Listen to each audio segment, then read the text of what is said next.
Сәлеметсіздер ме оқушылар? Бүгінгі сабақтың тақырыбы синоним дегеніміз не? Суретке қара.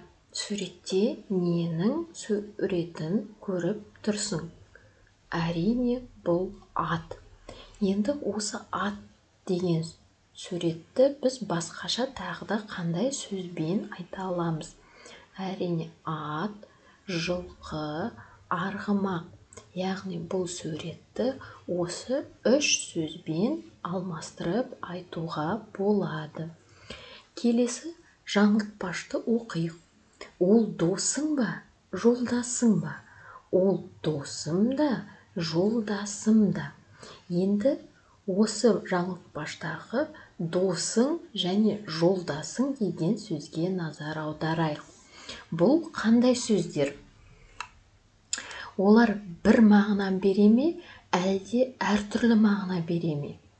Әрине, бір мағынаны білдіреді. Яғни дос және жолдас деген сөз бір мағына береді.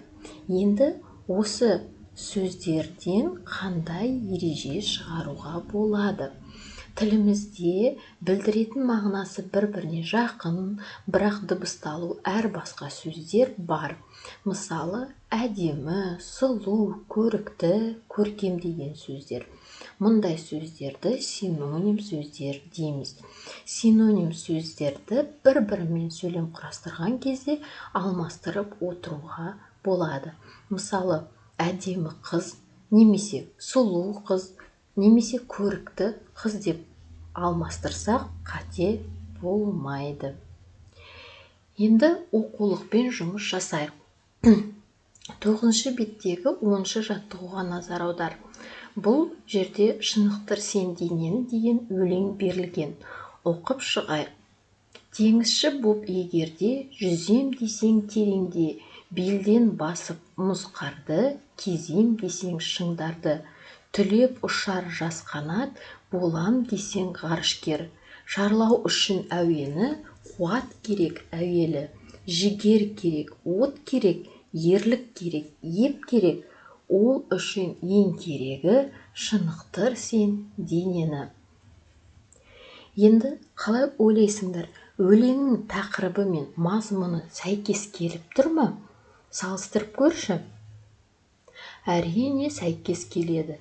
Тақырыптың атауы шынықтыр сен денені болса, өлеңнің мазмұны да осыған байланысты жазылған. Енді келесі қарамен жазылған сөздердің синонимін тап. Бұл жерде екі сөз берілген: қуат және ерлік. Қуат деген сөздің синонимін тауып көрейікші. Шарлау үшін әуені, қуат керек әуелі. Қуат деген сөздің синонимі күш, немесе жігер деп те атаймыз. Келесі ерлік. Ерлік деген сөздің синонимі батылдық, немесе батыл болу керек деп алмастыруға болады. Яғни ерлік сөздің синонимі батыл деген сөз болады. Келесі 11-ші жаттығуға назар аударайық. Бұл жерде синоним сөздер берілген, бірақ синоним сөздердің жұбын тауып дәптерге жазу керек. Мысалы, абайлау, оның синонимі байқау деген сөз болады. Келесі үркек, қорқақ, биік, зәулім, қашық, шалғай, ақылды, есті, аяз, суық деп бір-бірімен жұптап жазып шығу керек. Синоним сөздер сөздік қорды байытады, тілдің байлығын көрсетеді.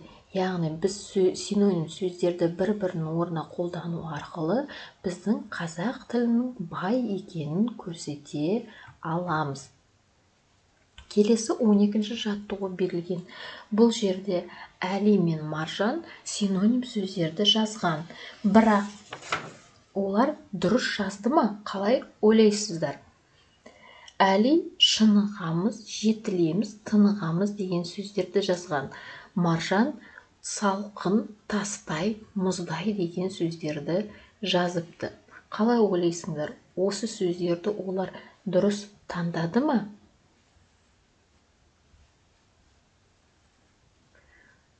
Осы тапсырманы дәптерлерге